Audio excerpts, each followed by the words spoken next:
Well, the Tigers beat the Rays 5-1 in what honestly might be one of my favorite games of the year. We'll talk about that and more all today on Locked On Tigers.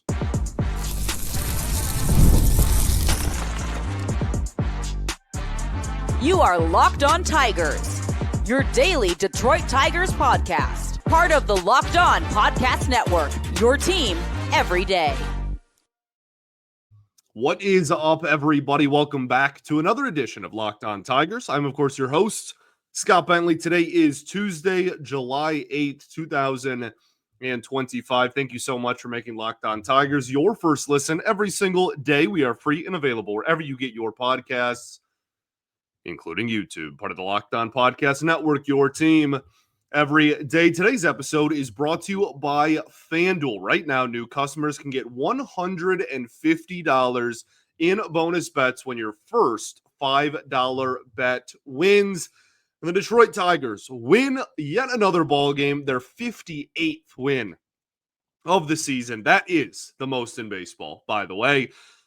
5-1 over the Tampa Bay Rays at home. As I said, 58-34 losses, and that is 4 consecutive wins. A 4-game winning streak is good, no matter how you slice it. My first thought is just that was such a great win. That was such a great win. Everything about that was awesome.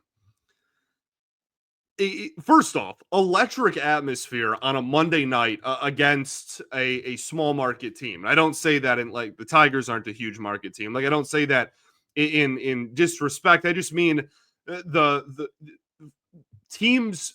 The Tigers are not like selling out because the Rays are in town, and you know you have like the Yankees, like they always just sell out kind of everywhere they go. And then like obviously when we play the Blue Jays, right? Like that's always just because they're right across the border. To have the electricity in the air on a Monday night against the Rays is just so awesome. And I think the Tigers won in every area. And that's also why I think this is awesome. The Rays are a good baseball team. That is a team, if the season ended today, would be in the playoffs pretty comfortably as well in a wild card spot. And the Tigers had better offense than them. They had better pitching than them. They had better defense than them. You talk about the Riley Greene catch. You talk about some of the plays that were made in the infield. You had better base running than them. In the first inning, Diaz, I don't know what he was doing, makes a horrible base running blunder. All around, and frankly, like I want to use the word dominant, and I feel like some people associate dominant win with like a scorecard that looks like, oh, it was 17-0, right? Like obviously that's dominant, but like this was just a professional, suffocating victory. A talented team that didn't make mistakes and took advantage of the other team's mistakes. That's 4 straight wins, and you're approaching 60 before the All-Star break. What a season. What a season. Let's start with what went right. There's honestly a few players that I think are worthy of like player of the game or like who was the star of the night. It's really hard for me to look any other direction than Colt Keith in this one. He goes 3 for 4 with an absolute bomb to right field. And my favorite part about that home run is, of course, you already know what I'm going to say if you are a regular listener of the show. It was a 95-mile-an-hour fastball up and in. He turned on and lifted velocity up and in. That is what we've been waiting on. It's what we've been begging for. And that it wasn't like the other 2 hits were, bloopers the opposite way. He was all over everything Tampa threw him. And just like that, I say just like that, like it wasn't 2 months of him hitting really well. He now has a 779 OPS. Is that clocking to you? Like that is this guy had some of the worst stats in baseball in the month of April. And the team kept throwing him out there, didn't waver, put him in situations. He adjusted. He made mechanical adjustments as well. He knew. And now he's very, very, it's really not quietly to this fan base, but maybe on a national scale, has been and become one of this team's best hitters since the middle of May. Unbelievable. He got a cutter inside, turned and burned on that as well, was on time, on high velo all game long. And that is so encouraging because that's like the one thing that is preventing Colt Keith from taking this massive, giant leap forward and being, kind of the prince that was promised type of thing. And with how well he's been hitting lately, you hope that a game like this is showcasing, okay, a corner has been turned. Goodness, fumbled my words a lot there. Awesome to see. Cannot sing the praises of Colt Keith enough. But that is one player in, I'm looking at my show sheet here and the show prep I did. What went wrong is very, very small. What went right is nearly the entire show. A lot went right. Let's talk Keider Montero. 6 innings, 4 hits, 1 earned run, 1 walk, 4 strikeouts. His ERA on the season is now 3.77, dude. 3.77. This guy, I say it all the time, and I will never understand why a portion of the fan base was so hard on him, really this whole season. There are people that like Keider Montero drove you nuts. When this rotation is at full health, he is literally a minor leaguer. This is a win that a guy that is not an organizational depth piece because he's still young and you hope that he can develop into something, but a guy that in 2025, his role on the team was to be a depth starting pitcher that wasn't even going to be in the majors, right? A depth option, a AAA option. For him to be able to just come up whenever and be able to face a playoff caliber lineup and pitch 1 run ball in 6 innings is unbelievable. He has a sub-4 ERA. That is mind-boggling and a massive win for this organization, again, in terms of their pitching depth. It's been the strong suit of the team for the last few years, and it continues to be. Unbelievable stuff. In terms of what he was offering on the mound and what made him so good, it was really the pitch mix. Partially. The biggest thing, though, this was, without a doubt, I think the best command I've seen from Keider Montero all season. He didn't hang anything. He also threw a ton of changeups. I give Andy Dirks a lot of credit on the broadcast for pointing it out. He's absolutely right. This is a guy that throughout his career has been very fastball slider reliant. In this game, he mixed all of his pitches well. He threw the sinker, he threw the breaking ball. He threw everything and was very evenly distributed, but he threw a ton of changeups. And I'm sure part of that is scouting report and just on, what the Rays do and don't do well. But I think that is something that maybe he can carry with him and utilize a little bit more because he was dotting it. We're talking changeups that are barely nicking, low and away. 2 righties. He's throwing righty-righty changeups. He's throwing lefty-righty change. Like it was so impressive. And he didn't have barely any swing and miss stuff in this game.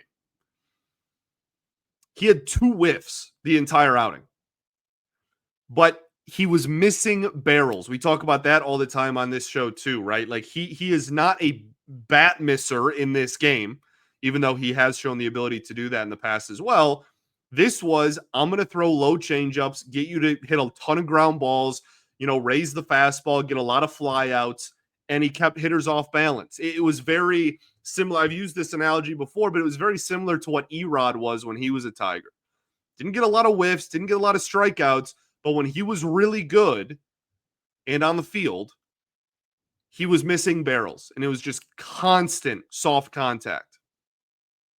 So impressed with Keider Montero. Big fan of Keider Montero and kind of how he has molded to this role in the organization. He does it so well, and yeah, tip of the cap. It's one thing to just have the stuff to be able to do that. It's another one to be in the minor leagues for multiple starts and be working on other things and preparing for other lineups, and then just get called up and have to face a 49 and 41 Tampa Bay Rays team who's in a wild card spot right now, and just be expected to be like, yeah, you've been sitting in a AAA clubhouse for a month, but time to go face a playoff lineup and do well because we need you to. Tip of the cap. Keider Montero. Let's talk about the bullpen, which was great in this one, and then we'll get back to talking about the offense as well. We'll do that and more right after this. First, though, got to talk to y'all about our friends over at FanDuel. Summer sports are in full swing, and whether you're into baseball under the lights, golf on the green, or high-stakes soccer action, FanDuel is the best way to make every game even more exciting. You're already following the action, so why not make it a little bit more interesting? With FanDuel, you can get in on the game while your friends are getting sunburned at the beach. I've been using FanDuel to track my favorite matchups, and the app keeps me up to date, as well as points me in the direction of some new daily promotions. It's a really fun way to bet, whether I'm placing a same-game parlay or watching a bet right out in the ninth inning. FanDuel makes it feel like I am a part of the action. So, if you're new to FanDuel, new customers can bet $5 and get $150 in bonus bets if your first bet wins. Open the FanDuel app today or visit FanDuel.com to get started. All right, everybody, welcome back here. Segment 2, Locked On Tigers. Appreciate y'all for tuning in. As always, making us your first listen every single day. Shout out to the everydayers that do tune in every day. And we will, of course, be back tomorrow recapping Game 2 against the Rays and talking about anything else that happens in the Tigers organization.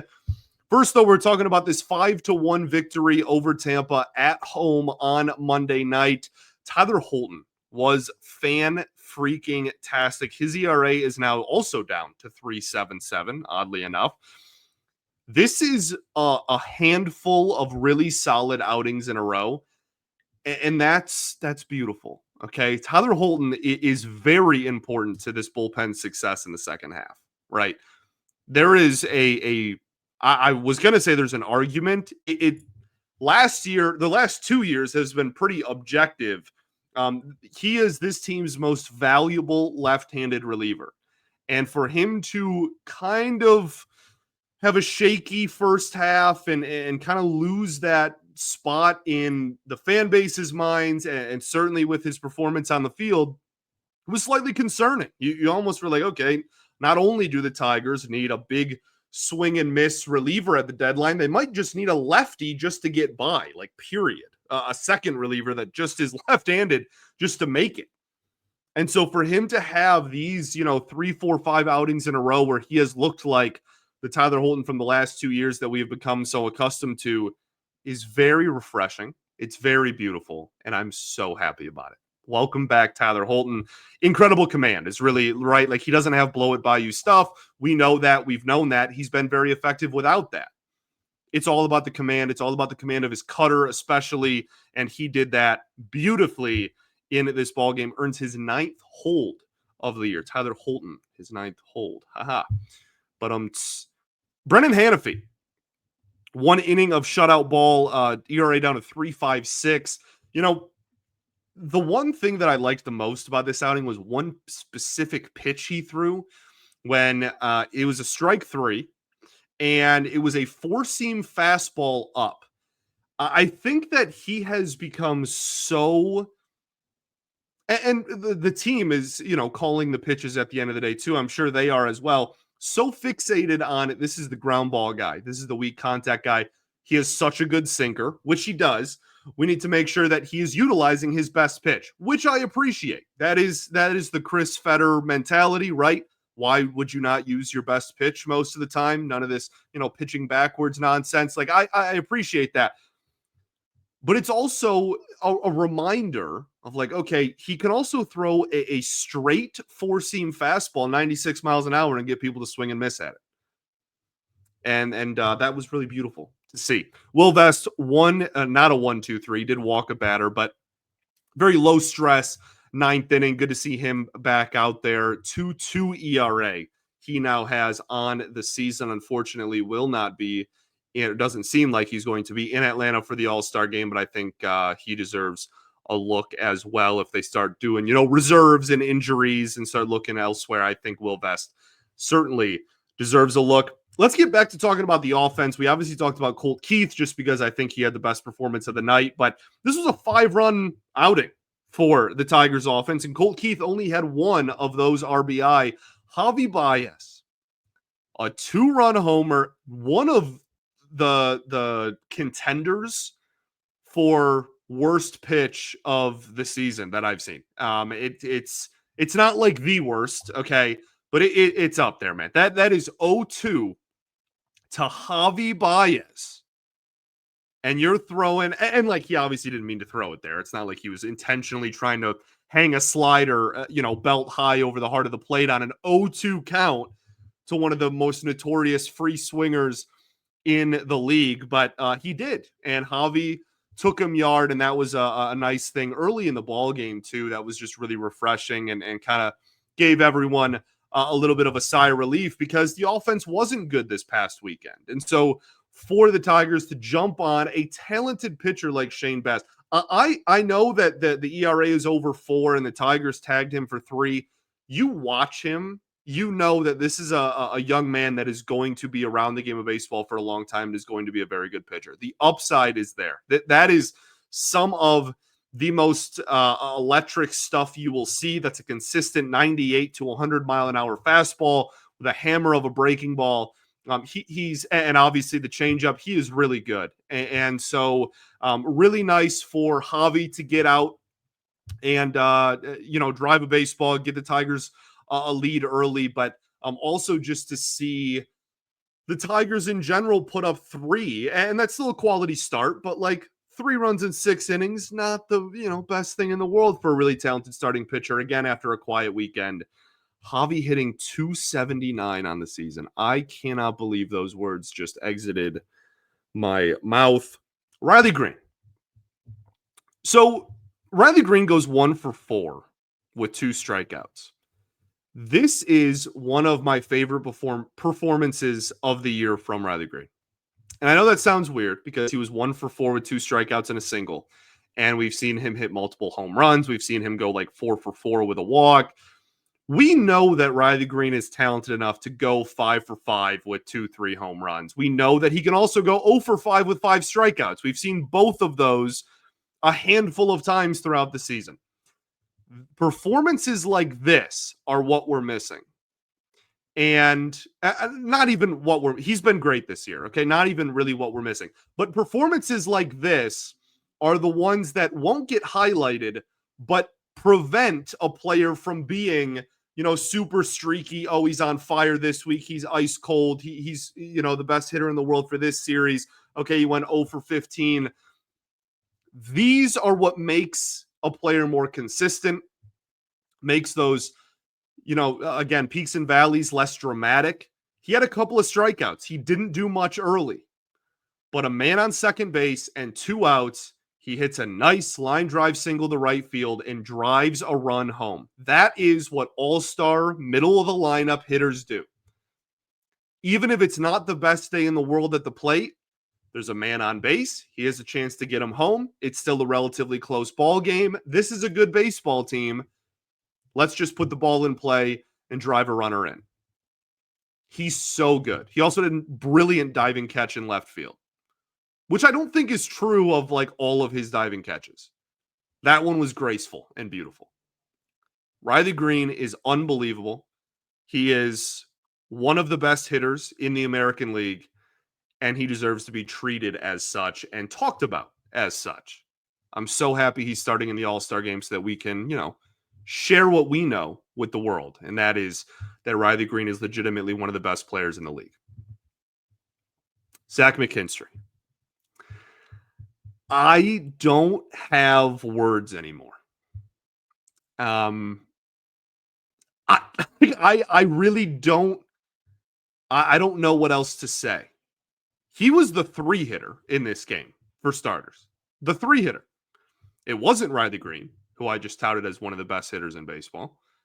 It wasn't Spencer Torkelson, who's going to have 20 homers and over 50 RBIs going into the break.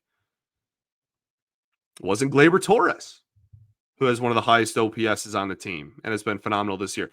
It is Zack McKinstry, who a calendar year ago, I was on air on this show begging the Detroit Tigers to DFA him. Thank goodness my last name is Bentley and not Harris. I'm an idiot. And I will always, always, always, always love being wrong when it benefits the Detroit baseball Tigers. He deserves to be an all-star, man. I can't even believe I'm saying that. Again, 12 months ago, we were talking about, man, you probably got to DFA him. Now I'm making an all-star pitch for him. He played first base on Sunday, okay? Played first base. Didn't even have a first baseman's glove. Had to use Torkelson's. Played first base. Today, he hits a home run. He plays right field. He hit third and hit a home run, by the way. Plays right field.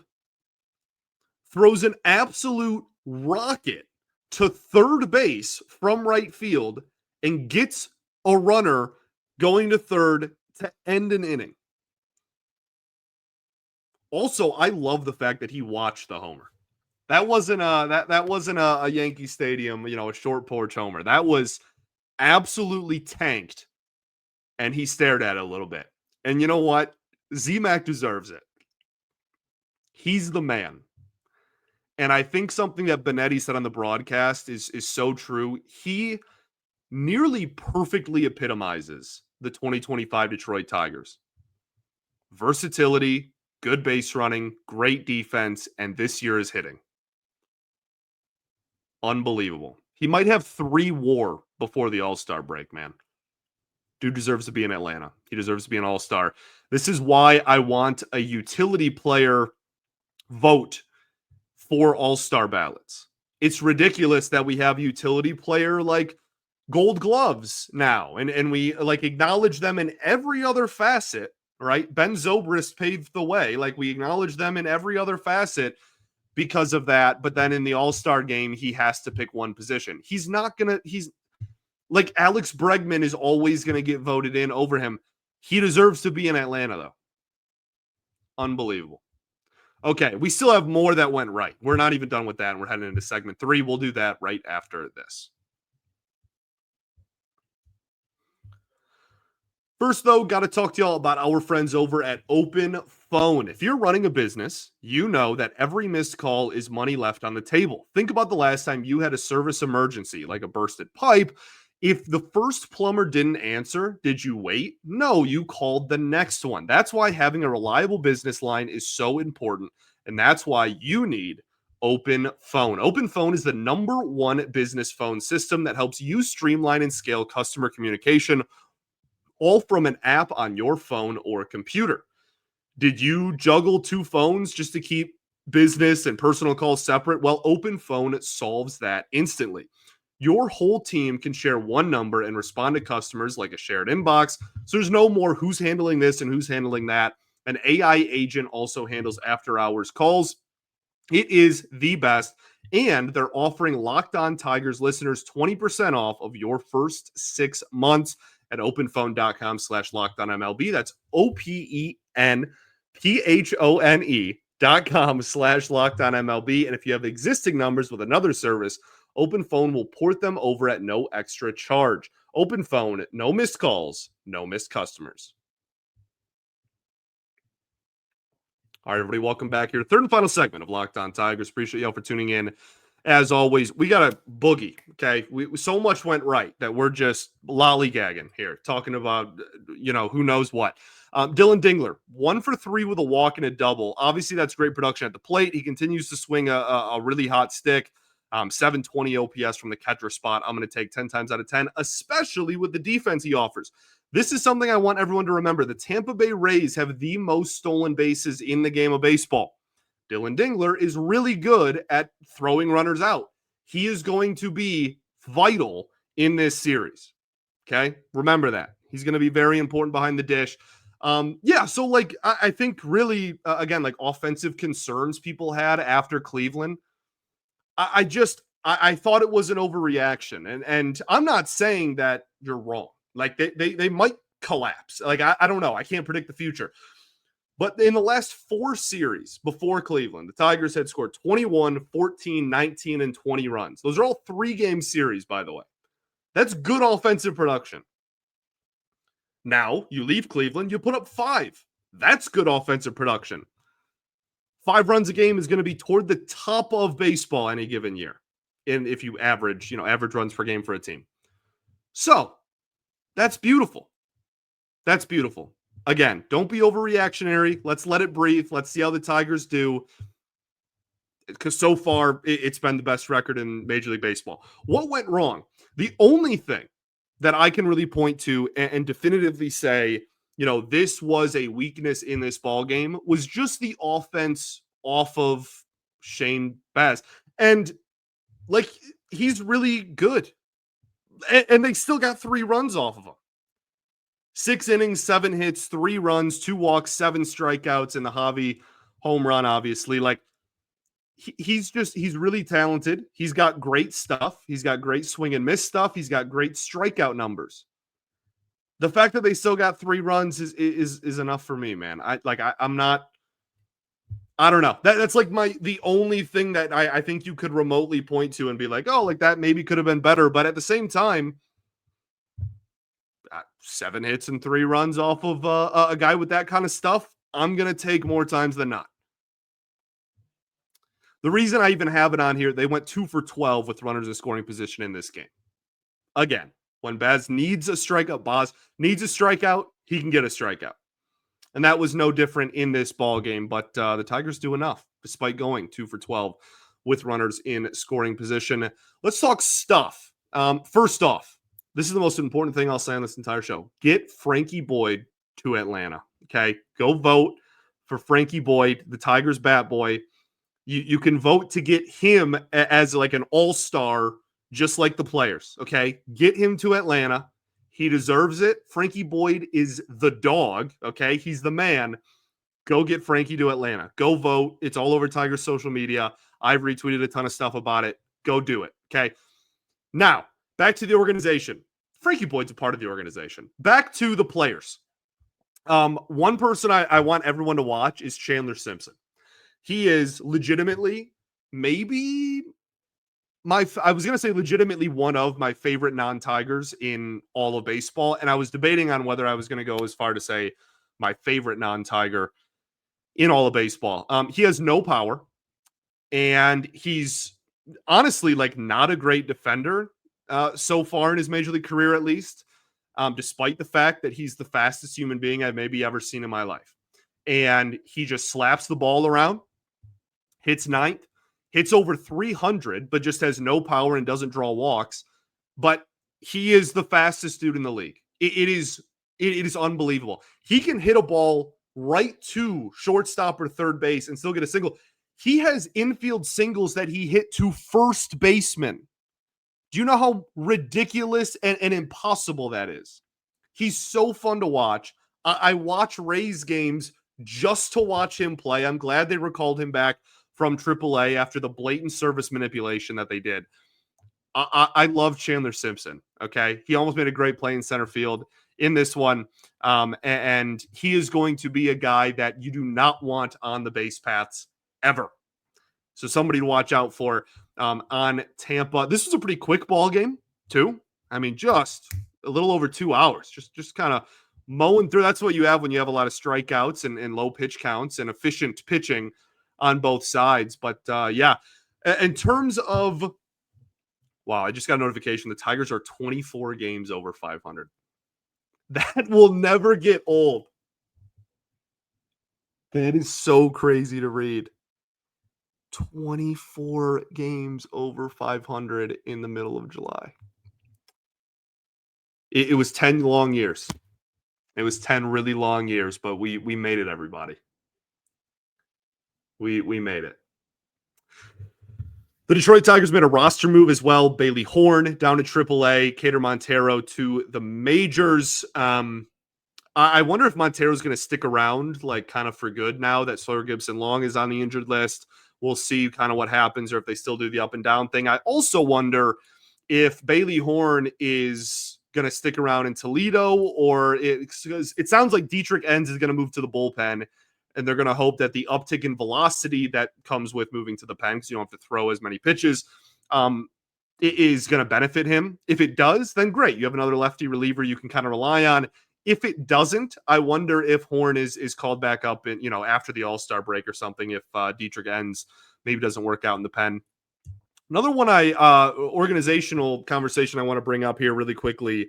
And we have an off day on Thursday where we will, I'm trying to get a couple of really cool people on to talk about the draft that is over the weekend for Friday's show. So we'll see, but we can, talk. They're very smart people. So we'll talk about Tigers minor leaguers as well. Maybe report on it. But Trey Cruz promoted. I know yesterday everybody is kind of focusing on McGonigal going to AA, on Briseño and Clark going to AA, right? Like the three-headed monster. And that should be. That's awesome and great.